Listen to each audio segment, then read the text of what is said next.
Friend Colleen is next. Colleen, let's hear your story. Hi, I'm Colleen. I'm an alcoholic and drug addict. No coincidence that I'm following Mike.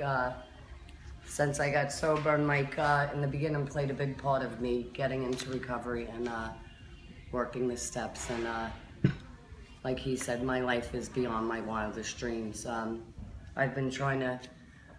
I was trying to get this program, not even the program. I didn't know what I was trying to get since I'm 21. I just wanted a normal life. I wanted to be able to drink like other people, and that never happened. And today, what I keep up front is that I cannot take that first drink. Once I take that first drink, there's no telling what I am capable of and what happens around me and to the people that love me. I've had plenty of bottoms that I didn't learn from, that I thought, wow, that's it, I'm done. And just to repeat that again, and the yets, I wasn't even worried about the yets. I just didn't want the agains again. I didn't want to do the same thing over and over. Insanity. Do the same thing over and over, expecting different results. That was my life. My bottom, for me, in my eyes, was horrific. May 20th, 2011 at 2:35 in the afternoon, I got arrested, lost custody of my two children, who at the time were 8 and 3. And once I was released from jail, found an eviction notice on my door, and this all was the day before my daughter's first Holy Communion. And I was devastated. I was sharing earlier with someone here that if it wasn't for my family support, my sisters taking custody of my children and, being there for me, giving me tough love, not that, enabling, codependent and, brushing off that it'd be all right. I got tough love, and that's exactly what I needed. I would never, ever be where I am today without my family. And that's one of the top things on my gratitude list that I keep. And I keep it very green, what happens, and I don't want that again. I have plenty of yets, but I know for me, as long as I don't pick up the first one, and I'm honest with myself and my feelings and with others, and reaching out to somebody else, letting somebody else know. I was so embarrassed, ashamed. I thought as a mother, that was the worst thing ever, to lose custody of your kids. But when I got released from, the overnight cell, and I went to my daughter's communion, I was petrified to be alone.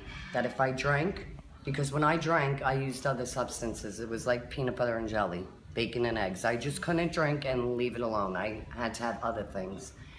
And I said if I drank or used those other substances, I was going to overdose, because I could not believe the wreckage I caused. And I didn't realize how it affected my family until I had about 4 months dry. I wouldn't consider it sober, because I was just coming out of the fog of doing the same thing on a daily basis for so many years, that at 4 months, I remember calling my daughter, and she was in tears, and she was 8, and I said to my sister, I was crying, and my sister said to me, I don't know what you're crying for. You destructed this whole entire family. I went from a mother of 2 to a mother of 4. Your selfishness, your addiction, your alcoholism has caused all this. And that was the first time ever I looked at the effect that it had on other people and my family. My daughter, I put in horrific situations that today I think about and I cringe, but I don't beat myself up about it. Today I make better choices. Mike had said, he came from a good family. I come from a great family.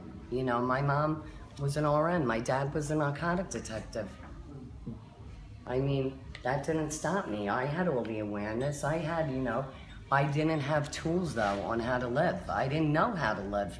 And like I said before, it's, for me, that first drink, and I never got that either. Someone said that to me, and it was like a light bulb. If I don't take that first one, then I'll be all right. Chances are, whatever I'm going through is going to get better as long as I don't take that first one. If I take that first one, forget about it. The problem that was maybe this big is now a mountain. Mike had shared that he didn't feel he deserved this life. Someone said the other day, and I wrote it down because it hit me, I didn't deserve this life, so I do everything I can to preserve this life. So I keep up front, you know, my last bottom, how it affected my family, you know. I wake up and it is beyond my wildest dreams. I celebrated 5 years in May. And I just never thought, I never had hope. And now I pass that on to other people. If somebody calls, if a family member calls me, I do what, to the best of my ability, however I can, to help somebody out, and that makes me feel good. You know, along the way, I've developed new friendships, new relationships, and you know what? People, outside people, they don't sometimes understand what the disease concept of it is, you know, and why we do things that we do. Like, one, standing up for myself. I was never able to do that. You know, today I'm able to do that. And if I don't think that something's okay, it's okay not to be okay. I always used to think that was devastating. Like, no, everything has to be fine, it has to be great. No. I just can't imagine, you know, what else is in store for me. So I don't look at it, oh, a few months from now, a year from, I keep it in the day, and I'm very grateful, and I keep it green, because the agains I don't want, and I don't want to face those yet. And life is beautiful, and that's why I have tattooed on my arm. I am not lucky, I am blessed. Thank you. Colleen, thank you so much for sharing.